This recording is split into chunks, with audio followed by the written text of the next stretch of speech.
In Monin, we have close to around 100 plus flavors which are available in India, and we have like close to around 200 plus flavors available across different parts of the world. So we launched a new product category called Paragon. It's a cordial. No one has that in the industry right now. So the objective of the Paragon is to sort of it elevates your drink in a way. I can take an example of a trend called matcha, which is trending a lot right now. Brands are more experimental right now. We have launched a flavor called Spice Jamun, like your typical Kala Kata. So Kala Kata as a flavor had helped us to grow, especially in Indian market. So if you look at Gen Z, they wanted to sort of understand more about the inclusivity that the brand has. For brands to sort of survive in this industry, taking the TG of Alpha, it was more of a experience or personalization that they would prefer. Hello and welcome to this special conversation today. I'm delighted to be joined by Mr. Sai Harish, the Head of Marketing at MONIN India. Our guest today has been at the crossroads of brands, experiences, innovation, and he has traveled or traversed across industries, from banking and wealth management to the fast-paced industry of alcohol beverages. He's done it all. Today on our Brand Conclave, where we unlock what does it mean for brands to build for next generation customers. In this conversation, we will be unpacking everything: innovation, disruption, what it takes to build a brand for the next generation of customers, the Gen Zs and Gen Alphas of the world. Thank you so much, sir, for being here with us today. It is an honor that you are here with us. Can you take us through the journey? Like we all know that you've been part of such different worlds per se. You've been a part of banking and now in alcohol beverages. How different are these two? And are there challenges? And what are the good parts of it all? Please. I started my career with banking, getting a job from a typical V school placement. So never thought that I'll end up working on different cocktails or different flavors in a way. The banking vertical is very different from what I was working now. So I started with banking. It was more of a very structured role. There is a lot not, you can sort of innovate much there. Everything is set in terms of the process, etc. So what we have seen or what I could see it over the past 8 or maybe 9 years that I've been working was so I just desperately wanted to sort of get out of banking because I wanted to sort of work more on FMCG or maybe which has good amount of creative thinking in the job. So this is what I aspired during my initial job with the banking. So post working close to around 1.5 year in banking. So then I moved to an completely different market called alco-bev, and it is very difficult to go from one industry to other industry, and from banking especially going into alco-bev is very different. And a lot of people were asking the same question, like basically what inspired you, or maybe what is the main reason that you have taken the change. So I just wanted to be working with a couple of brands in a way where you can sort of think out of the box, and you can sort of co-create couple of platforms for the end consumers, right? So this is what I had it in my mind from during my MBA days. So I started working with this brand called Pernod Ricard, so primarily into alcohol market. So in India, like basically, if you want to sort of work with any of the alcohol brand, it is not that easy to sort of push your brand, work with multiple tech related aspects of it.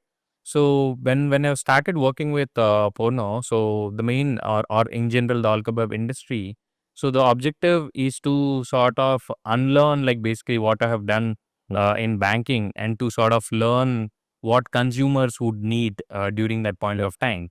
So it was more about like basically creating experiences, creating moments to the consumers, basically how you adapt different profiles of the consumers to the brand. This is quite interesting for me while I was working with a brand like Pono. And if you look at over the journey, like then I moved, I worked in alcohol for almost like close to around 4 5 years, and then I moved into a brand called Monin. So primarily into similar space, but it is not exactly the same brand. So we are more into the FMCG vertical now. So since I've worked in alcohol for almost like close to around 4 or 5 years, So I just wanted to try out another industry because so right from my childhood, so basically I wanted to sort of learn a lot of things, like understand the different industries, like how they work, how they perform, etc. So this is something that I've been doing across the 8 or maybe the past 8 years that I've been working. And if you look at right now, we are talking to the consumers only. Okay, so end of the day, it's just that the industry is changing, but the common people or the audience still remains the same. It's just that basically how you communicate to the audience or the people matters the most when you are working with an alco-bev, or whether you are working with the banking, or whether you're working with a FMCG brand called Monin. Basically, how you communicate with the audience is very, very important. I think it makes sense to come from an industry which is heavily regulated, banking if per se, and then to move to another industry which is regulated but in different sense. I mean, it is a very common question. I must say that what are the challenges, what are the difficulties of traversing? But one question that was there in my mind was: is there a common thread between these two? Do you see any commonalities between what you were doing earlier in terms of banking and wealth management and what you're doing currently in terms of the FMCG with Monin?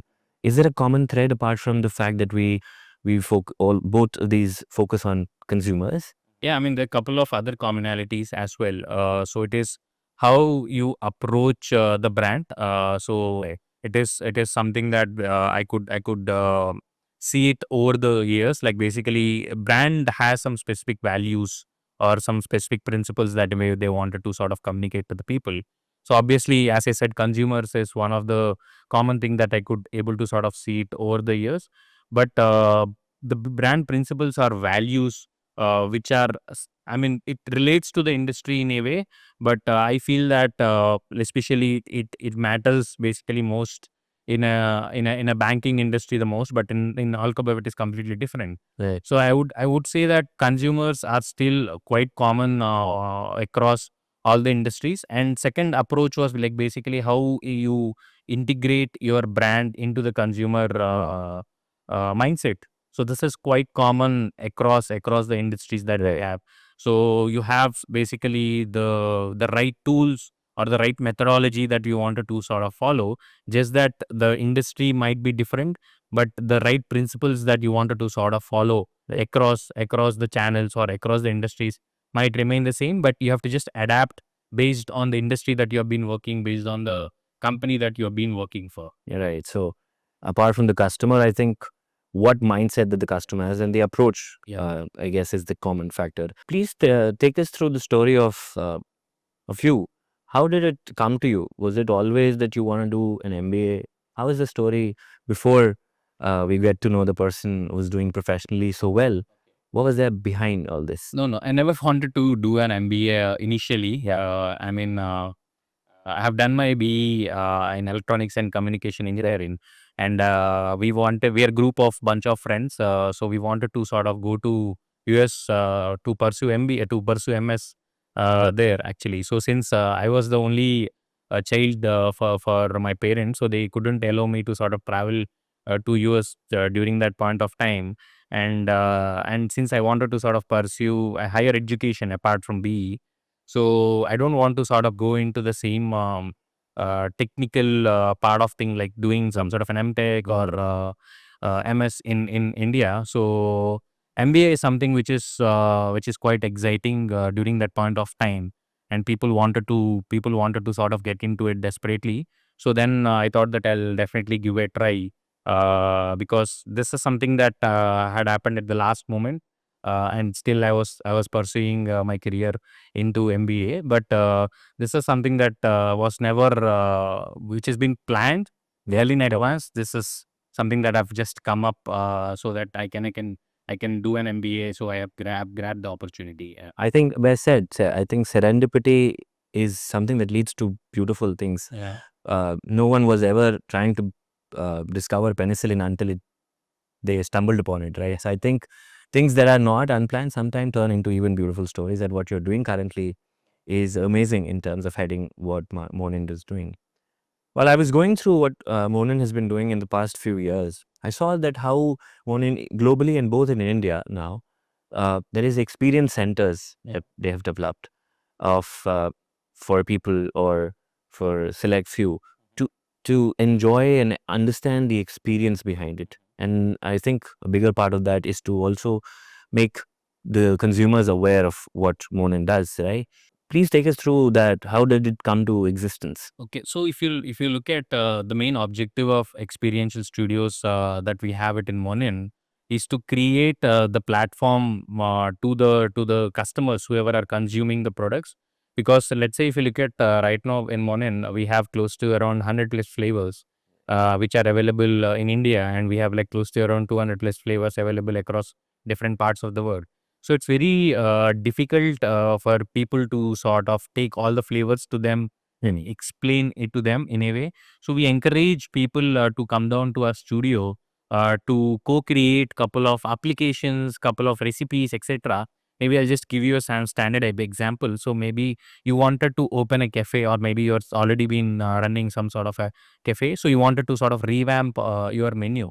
So we invite people from these backgrounds to our studio. Yeah. So based on the theme of the your cafe, so our there is a strong team that we have called beverage innovators. So the role of beverage innovators is to sort of come up with specific drinks which are more focused towards the theme of the outlet. So we hear the story from you, and we wanted to co-create the story that you have with the flavors that resonate with whatever story that you wanted to build up for that outlet. So this is one of the objective that we had the experiential studios was. And second thing was as I said, basically India is very diverse country, and each region has some sort of local flavors, and people wanted to consume which is more traditional or more focused towards their respective regions. So that is the reason we have opened three studios as of now in India, primarily focusing towards each region. Like one we have in Delhi, one we have in Bangalore, one we have in Mumbai. So all the studios are also being built by taking inspirations from the local traditions. Like example, we are a very French heritage brand, so we focus more on the story of that specific city. Like maybe I'll just take an example of Mumbai. So Mumbai, the studio was built on the theme of Varli art. So Varli art is basically a local art which is from the western part of India. So we have taken the inspiration from that Varli art as a concept, and we built the studio in a way so that if someone from Mumbai or western part of India wanted to come to our studio, so they should resonate that basically Monin is no more a French brand. So they are building something for our specific region. So this is we strongly embed in local traditions and local cultures, and we try to sort of be closer to our customers and consumers. Right. I think a great initiative, to personalize at scale is very difficult, to be very honest. Personalization, people think is very specific and niche, but when you try to do it on scale, it gets very, very difficult.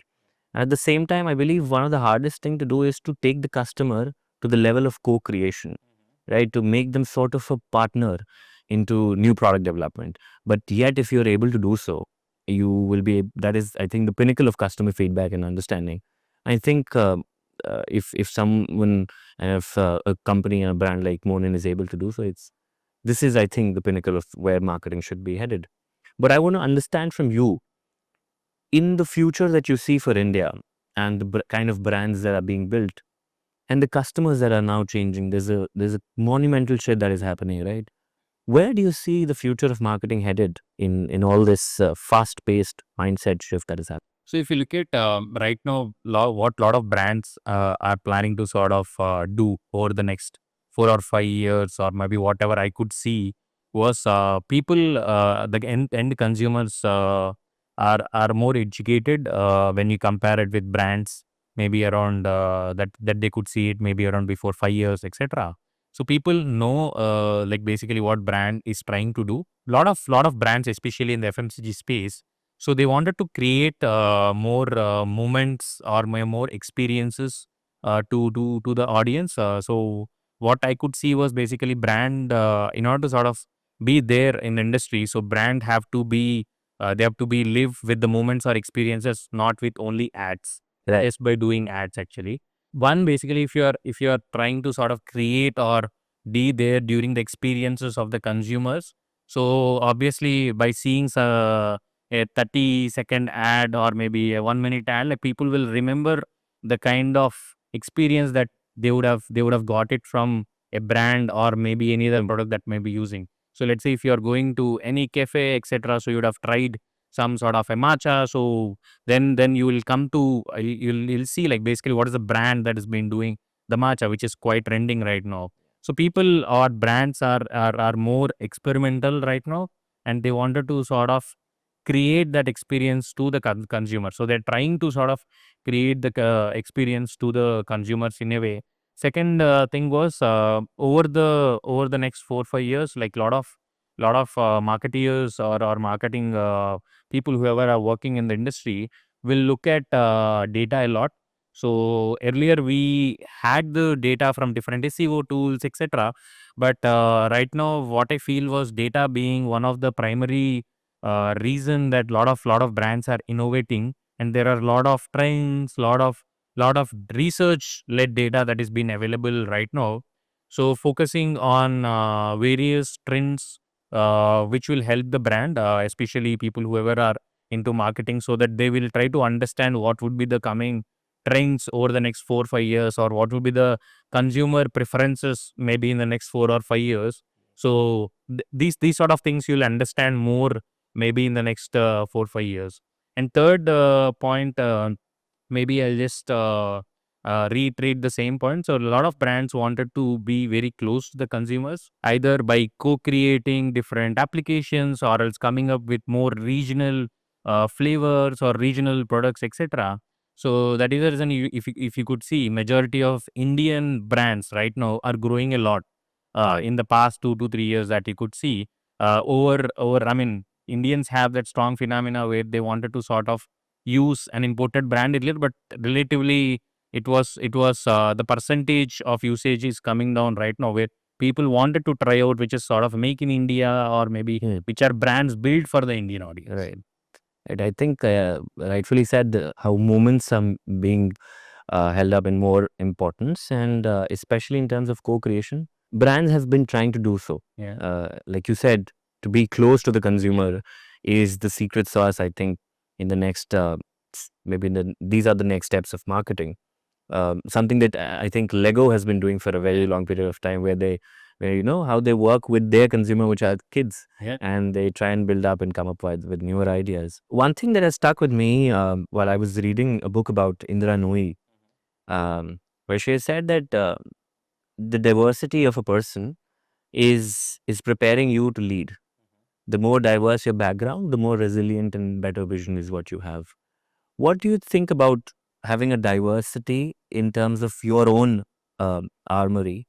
And is a diverse background a good background for a person to lead? Is that what leadership requires? I mean, it depends on the brand or the company, I would say. So everyone has a different perspective to it. So let's say if you ask me, yes, it helps a lot because what will happen was you will have multiple perspectives from multiple industries in a way. So example, maybe in order to sort of make a decision, so you will be having multiple thought process from different industries before you arrive at some conclusion to any of the decision that we wanted to take.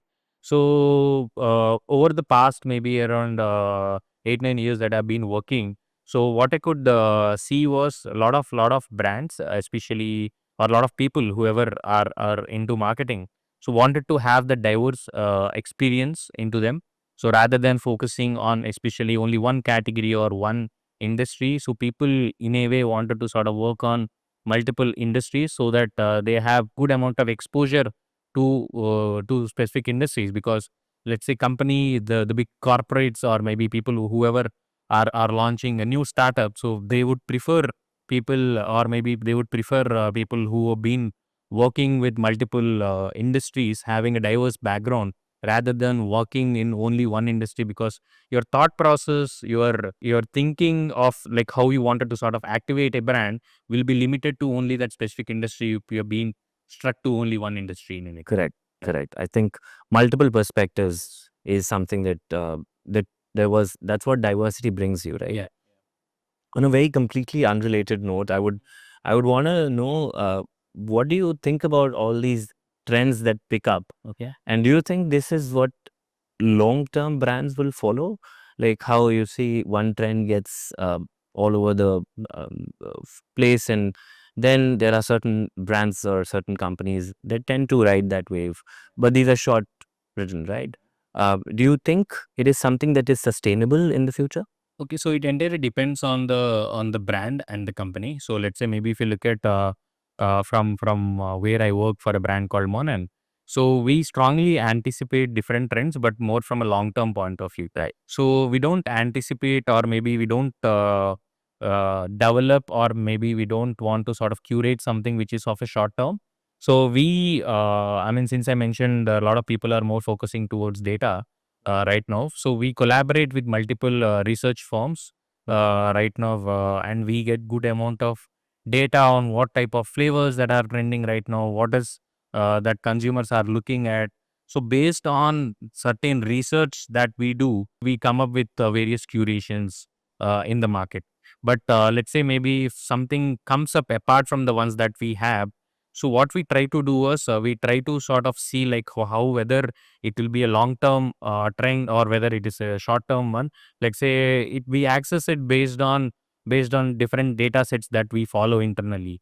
So we don't want to sort of focus which is a very short term a trend, because in a way once you pick the trend in order to sort of innovate, it takes good amount of time, and by then the trend will go off. So in a way, basically all the effort that you would have kept in order to sort of be there in the trend, so it will go in vain. So we wanted to follow a very long term approach in a way how we innovate different flavors, how we target different type of consumers. So this is something that we been constantly monitoring over the past like 2-3 years.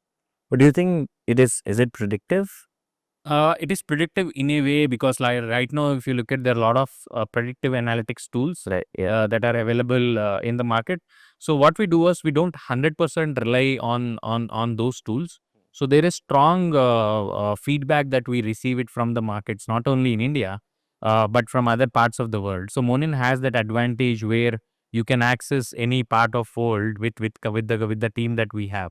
But what I could see personally in India was a lot of trends that have emerged in India have good amount of influence from other Western countries. Like example, I can take an example of a trend called matcha, Yeah. which is trending a lot right Right. now. So matcha is very well known in Western parts of the world, like Kenya, Europe, etc. They have been using matcha from like maybe around 1 or 2 years before it had come to India. Right. Right. So we take good amount of data from other countries because India has that influence from the other Western countries as well. Right, makes sense. And rightfully said, suddenly everybody wants to have matcha. Mhm. Right. What is your take on use of I mean, I'm sure that this is a question that you've been asked multiple times. To what extent is generative AI useful in marketing? Is it actually useful, or is it something that we've been, just using it for the fact that we're telling everybody that it is useful? Is there actual use for it? Yeah, I mean, yes, it is useful for a couple of projects or maybe couple of tasks in marketing, and lot of brands are using it right now. So maybe if you want me to sort of break down it like where exactly we as a brand or a lot of brands have been using is more on the content side. Like example, let's say you wanted to sort of write a copy of like maybe around close to around 100 words or maybe 150 words. So you can write something on your own, and the AI tools will help you to sort of structure it in a way. Basically, it is been presentable. It is been useful for the consumers or whoever the TG that we have. So one basically content also. I mean, it has two sides of it. Like whether you wanted to sort of use it for your content or whether you wanted to sort of maintain your own content. So at Monin Bond, what we do is we use mix of like we use couple of AI tools into the content creation that we have, and we do everything on our own. Like basically, it was like maybe around 50 to 60% we do it on our own, and we take help of AI maybe for like maybe around 30 to 40% of the tasks on content side. And apart from that, let's say maybe if you look at from a creative point of view, so there are a lot of applications that have come up right now, which will help a role of a graphic designer. Like example, so because AI, what happened was over the last 6 months, a lot of applications that have come up around this design as a main function. Right. So it is helping a lot of graphic designers in a way to sort of simplify the designs, because in order to create everything right from the scratch, like co-create everything right from the scratch in Adobe or something. So let's say if you have anything in your thought and you wanted to sort of generate some sort of a design for it, there are good amount of applications that are available in the market. But right now, the usage of designs at Monin is very very limited. Everything we create on our own, but majority of the brands like which are more focused towards your Gen Z and Gen Alpha are creating a good amount of designs from various applications that we have right now available in the market. And so these two are primarily, I mean, lot of companies have been trying to sort of use AI.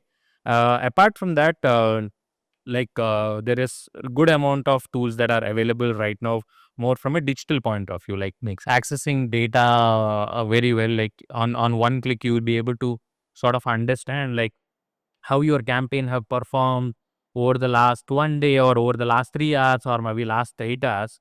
So these sort of tools, in a way, it will help the brand.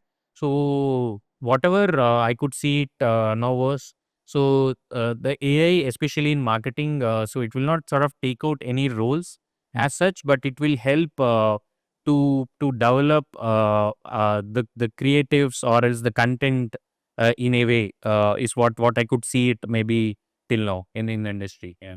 I think a sigh of relief when you said it's not going to take away any jobs. On that note, something which all marketing students, and I guess all management students for that matter, very interesting, is how brands build campaigns and how those campaigns have stayed on with consumers in their minds for long periods of time. Yeah. Um, what is that one campaign that stands out for you? Okay. Whether and it could be any campaign. And why did it stand out? Okay. So maybe I can recollect one campaign that I have done it in Monin only. So it is more or less connected to how India is very diverse. So the name of the campaign is Flavors in India. Okay. Okay. So what we have done was, so we have done a campaign through our Instagram handle, where we asked people, because India is very diverse. A lot of people have different taste palettes with respect to different regions.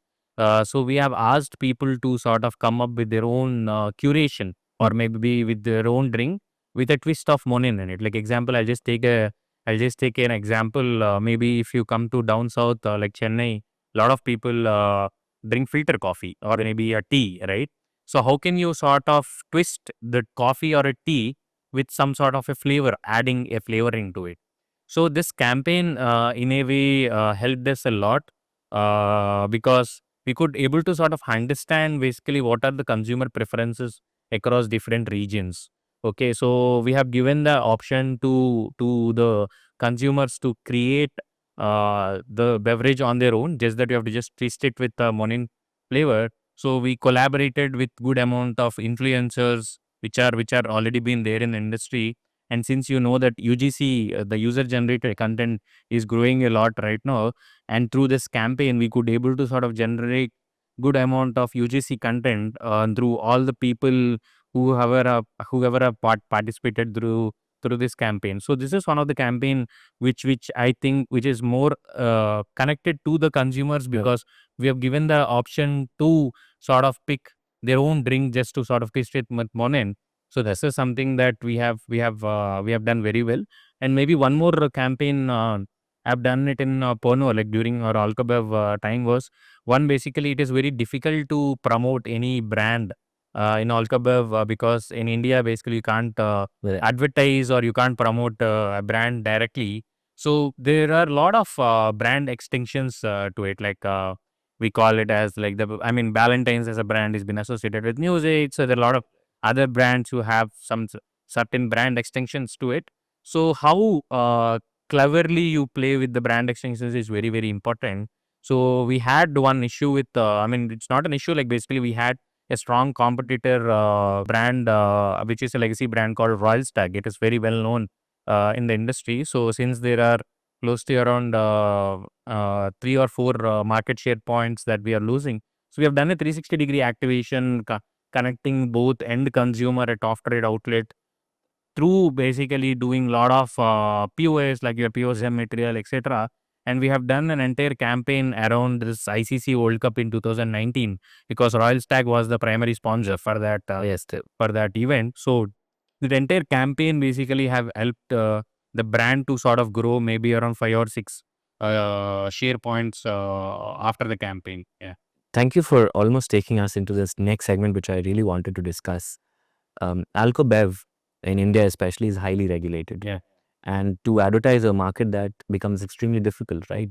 Do you think then pushes the marketeer to think more innovatively and creatively? Like we've seen multiple ads, and I'm sure we've all heard of Imperial Blue and all Kingfisher, and they've done brilliantly in terms of how they want to portray in market extensions and product extensions. Where do you think that? How does it push marketeers to think innovatively? Yeah. So if you look at alco-bev as an industry, it's very difficult, I would say, in order to work in marketing and in this industry because one, you have been regulated a lot. Like basically, you can't sort of do a lot of things, especially in this sector. So as I said, so you have to sort of come up with your own brand extensions. Right. So brand extensions are very very key in order to promote any brand in the alco-bev space. And with brand extensions, like whether you are targeting to the right TG of the specific brand, that is also quite important in a way. So what I could see was basically once your hands are tied up in alco-bev, like whatever the traditional marketing that you wanted to do, you can't do it in a form like alco-bev. So you have to sort of think out of the box a lot during this industry, and it helped personally me a lot while I was working with alco-bev because after working in banking, like it was very completely a new industry for me. So one, creating the moments with consumers are very very important for any of the brand, especially in the alco-bev space. Because if you look at alco-bev as an industry, it was like how you sort of associate your brand with consumers is quite important. So that is the reason there are good amount of brand extensions that have been developed or maybe that have been created over the years. So we try to sort of stick to what the brand extension is and what is the target market for the specific brand that we have. And we wanted to sort of create something which is a bit out of the box every year in a way, so that people, the end consumers, are updated about the brand, and in a way they can sort of resonate brand very well in the industry that we have. Yeah. I think three things stands out for me. I think one is brand extension, out of box thinking, and then understanding the target audience. Rightfully said. I think this is where innovation lies. Right, you have to think out of the box, but you have to understand who you're targeting. Right. Our theme for Brand Conclave 2025 this year is building brands for next generations, and we've had a conversation of how companies and how brands tackle and handle all these new generation customers and the things that are newer coming up. What, according to you, will also stand out from the perspective of the customer? What are they expecting from brands? So if you look at, maybe I'll just categorize the consumers into multiple levels. Like you have millennials, Right. Gen Z, and Gen Alpha. So millennials are more focused towards getting a product. Okay.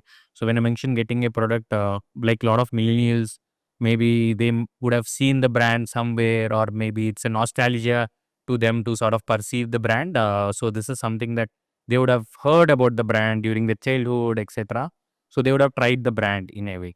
So if you look at Gen Z, so people, especially in Gen Z, so they wanted a brand which is which they wanted to sort of talk something very real. Like they wanted to sort of understand more about the inclusivity that the brand has right now, and how authentic the brand stays with the current trends that are there in the market. So Gen Z is more about like basically understanding the brand very well, with whatever the values that they bring in. So if you look at like Zen Alpha, like whatever I could see, so it was more of a experience or personalization that they would prefer. Earlier, if you look at like millennials and Gen Z, so your personalization of any of the product is just as an option. So right now, for brands to sort of survive in this sector, or maybe in this industry, taking the TG of Alpha, so you have to sort of come up with something which is very personal to Gen Alpha audience. Like how you sort of create some sort of an experiences to people who are in this generation, so that they can remember that example. Maybe this is the brand that I have been doing, which is true to my mind, and I could anticipate that this is the brand that I could see it doing actually. So maybe I can just take couple of examples of like what I was talking about. So creating experiences for Gen Alpha people right now, or the consumers, they would especially if you look at from an F&B point of view. So you go to any of a nice restaurant or a nice outlet. They wanted to sort of create example. Maybe I'll just take an example of maybe some sort of a cocktail bar. So people wanted to sort of hear the story of that cocktail. Example, I will say that I'm serving you a typical picante. So what is the story behind picante? Like why did you curate that drink? So one, you have to have strong storytelling around the drink, whether you if you wanted to sort of pitch it to a audience of like Gen Z or Gen Alpha. And second, there should be some space where you have to sort of create the drink based on the thought process of the Gen Alpha audience. Like example, maybe I will say that I would need something in a way which is refreshing, which is floral. So the acidity of the drink should be this much. So people are more interested, or maybe people wanted to sort of be there with the brand, understanding the brand a lot. So people want that experiences, because if you look at right now the concept that I've told, like people wanted to create their own drink. So this is something that which is growing a lot right now in other parts of the world, which we have seen it in couple of other markets in India also, where people wanted to sort of create their own flavor, come up with their own drinks, etc. So this will evolve over the next 3-4 years, where we have to be flexible with what people wanted in a way, in terms of their preferences, in terms of like what they need in terms of the product, etc. So in Monin also, we strongly believe that we wanted to sort of go into this direction by not changing much of the current categories that we have. So we constantly innovate our products, our new product categories, etc. So we launched a new product category called Paragon. It's a cordial. No one has that in the industry right now.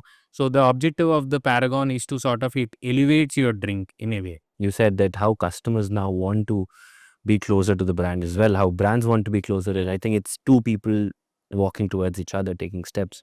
I think something similar which Chayos is also doing, right, because where they allow you to curate your own drink in your own flavor, which has been done time and again by Subway. I think this is where you meant we are headed, right? Yes. But you said something about storytelling.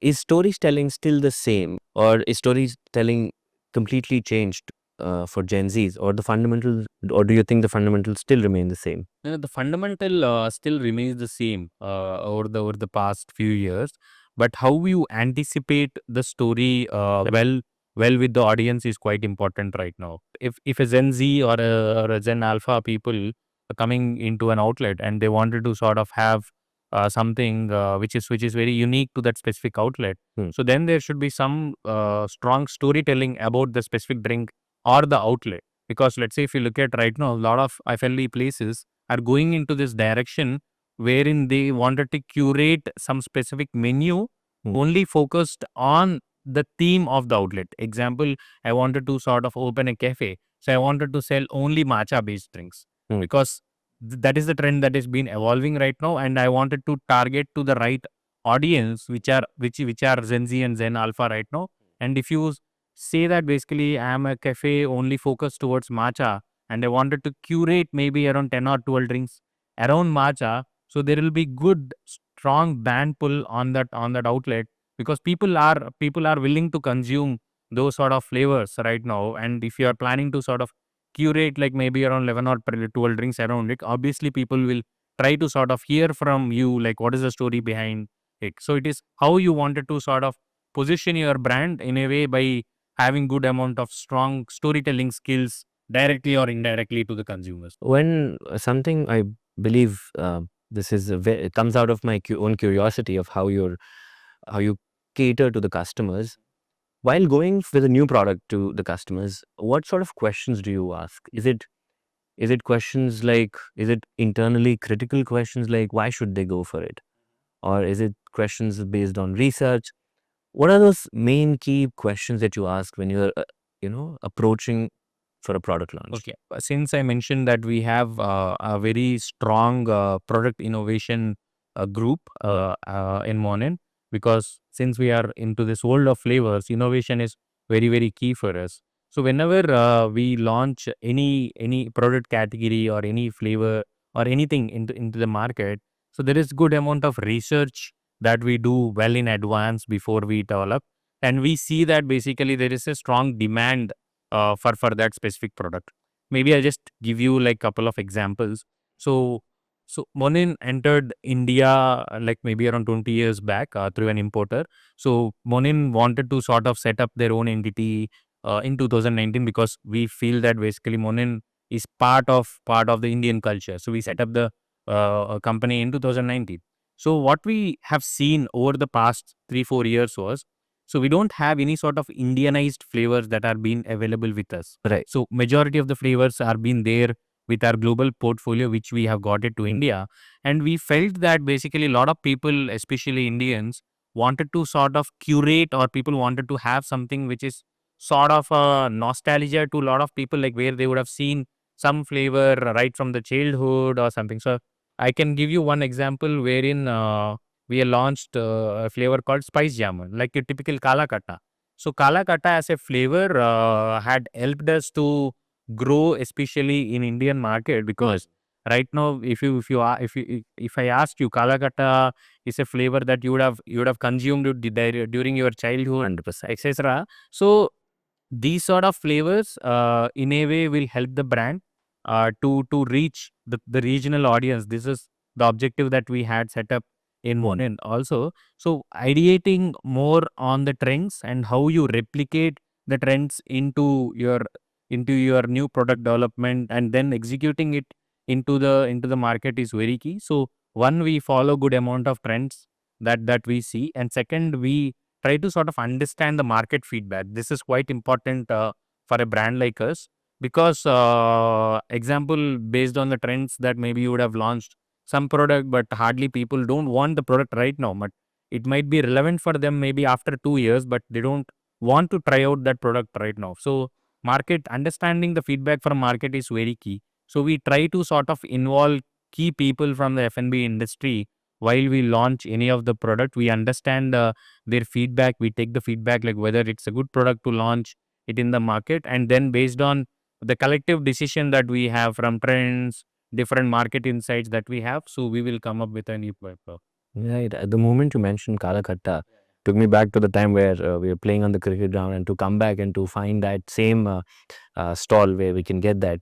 And I think nostalgia plays huge role in terms of marketing and understanding consumer behavior, right? What, according to you, apart from nostalgia and other factors that make campaigns successful, uh, but what really intrigues people is, or what really intrigues me at least, is that why do you think a campaign fails? There are multiple Yeah. successful campaigns that we can talk about, but what goes behind the scene when you see that, oh, this is a failed campaign? Is it something which the marketer did not understand, or was it ahead of time, or was it lacking something else?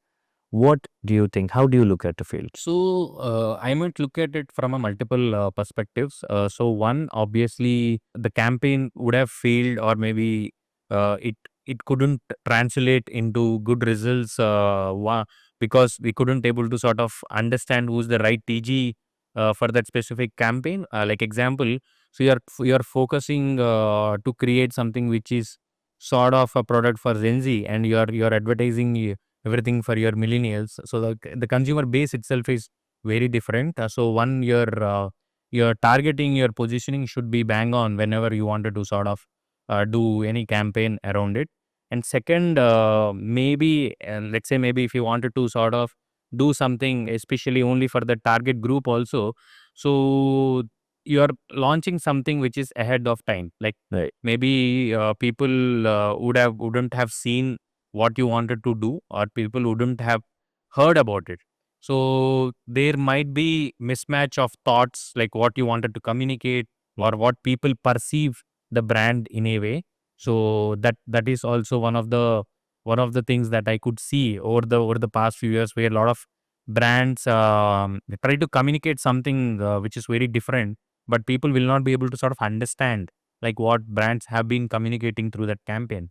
And third, being which is quite important, was so whenever you do some sort of a campaign, so have to you have to take a lot of elements into your planning, like when you wanted to do the campaign, Right. like the timing of the campaign is very very important, and who would be the audience, like who you wanted to sort of activate. Absolutely. And third basically is whether what is the objective of the campaign, like whether you wanted to create some sort of a brand awareness, Hmm. or whether you wanted to sort of create some sort of a leads from this campaign. So a lot of campaigns, since they don't have any sort of objective which is being set, which I could see from a lot of brands, they couldn't sort of calculate what is the ROI from the specific campaign in a way, because once your objectives, once your the problem statement is very very clear, then I feel that at least maybe it might not be your 100% success, but at least maybe you'll end up like maybe around having a campaign like maybe around 60 or 70% good when compared with the 100% aspiration that you have. Makes sense. Makes sense. As students of Kotler, I think we are all very interested in what is brand. What is a brand? What does it mean to build a brand? What does a brand mean to you? In the most simplest manner, what is a brand to you? For me, brand is something basically which is sort of a friend to me. It helps in our day to day operations. I mean, if you look at right now, majority of the brands also, so they try to be very friendly with majority of the consumers. So I consider any of the brand as sort of a friend, because once you consider a brand as a friend, then only you'll be able to sort of understand more about any of the brand. But usually, a lot of the main objective of any of the brand is to sort of make any USP to the end consumer. Like example, if you are planning to create some brand, so there should be some sort of a USP when compared with other brands, because there are a lot of brands that are entering into the market. So the USP plays a key role for any of the brand which is entering into the industry. So what I feel strongly was, let's say, if your USP is strong, you will be able to sort of build the brand well Hmm. when compared with the other brands that have been there in the industry. And second thing was, your brand, whatever you call it as a brand, so it should be trustworthy to the audience and the consumers that you want to talk. So there should be strong brand values, brand ethics, or brand message that you wanted to sort of bring in. So these are very very key right now, because people wanted to sort of, I mean, if you look at end consumers, so they expect brands to walk the talk. Right. So whatever you are mentioning it into the statements, etc., if you're not doing it, basically you are out of the race. So this is something that I could see it now, how the brands have been perceived by different consumers. Yeah. Very, very different take on what a brand is. I think this is for the first time that I hear, but it makes so much sense that if you think of brand as a friend, and to understand brand, you need to understand your friend. Yeah. And for with that, what you said about other brands being doing that is to become friends with the consumers. I think how Zomato, with their unique, witty, cultural marketing that they've tried to boot, turning their audio headphones into fashion statements. All of that, I think, is them being like a brand to, and being like a friend to the consumers. I think that's a beautiful statement. As we come to a conclusion of this very, very interesting conversation, with all your experience and with all your experience across multiple industries for that matter, what is that one piece of advice you would like to give to the managerial students? I mean, if you look at me, like why I would divide this into three points. So one, let's say maybe if you wanted to sort of succeed or maybe whatever you wanted to do in career, one, you have to be very curious of what you wanted to sort of achieve. Second, whatever I have done was basically second is the empathy. So this is quite important whenever you've been working across different corporates. We empathy with people, empathy with different colleagues that you've been working. Like, Because marketing is more of like managing people. Like basically, it is people business in a way. So it is how you integrate people into your system. So this is quite important. And third was basically agility. If you look at right now, though there are good amount of brands, like if you look at Monin also, so we have a strong brand values and brand culture, but we wanted to be more agile in a way, because let's say people expect that you wanted to be very agile. Because let's say if you're running or if you're going into a race, in order to sort of succeed in that race, so you have to be agile enough in order to sort of compete with them. So these are the three factors that maybe I would like the students of Great Lakes to embed on, because these are the key things that I also started doing maybe in my career or maybe in the past years that I've been working. So these 3 points, like the curiosity to learn and to unlearn the things, which is very key, that I have found it in my career, and agility in the work is very very key for me. Yeah. thank you for that beautiful piece of advice. I think curiosity is extremely important for us, well, students, and we are all students forever. I think we keep learning and learning. And since every time we talk about a business, I think it all comes down to people.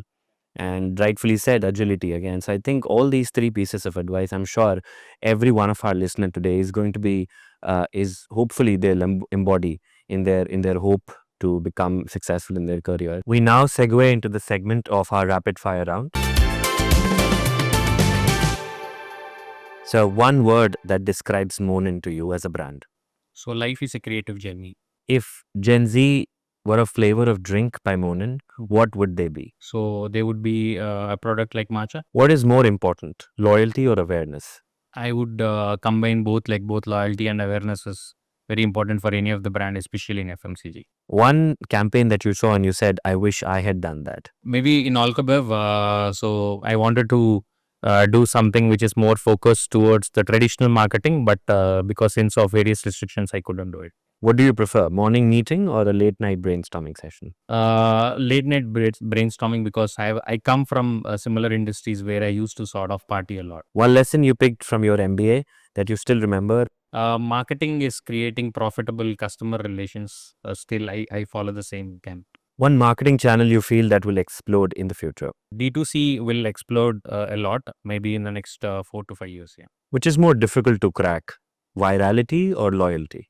Loyalty. If AI cannot do one thing in marketing, what would that one thing be? I think creating preferences or maybe creating that moments or experiences to the customers. How do you define yourself in one word as a professional and as a person? As a professional, so as I mentioned, I wanted to be a very curious guy. So, I wanted to sort of be more cautious in the way that I approach very multiple campaigns now, because the industry or the kind of marketing is evolving right now. So I wanted to be cautious at times as well. And maybe on a personal, I like to travel a lot. Okay. So this is something that so I wanted to be a travel explorer. Thank you for spending this time with us. Thank you for this insightful conversation. We're lucky to have you. Sure. Thanks a lot for having me here. It was a pleasure to be at the Great Lakes College. So thanks a lot, the team. Thank you. Thank you.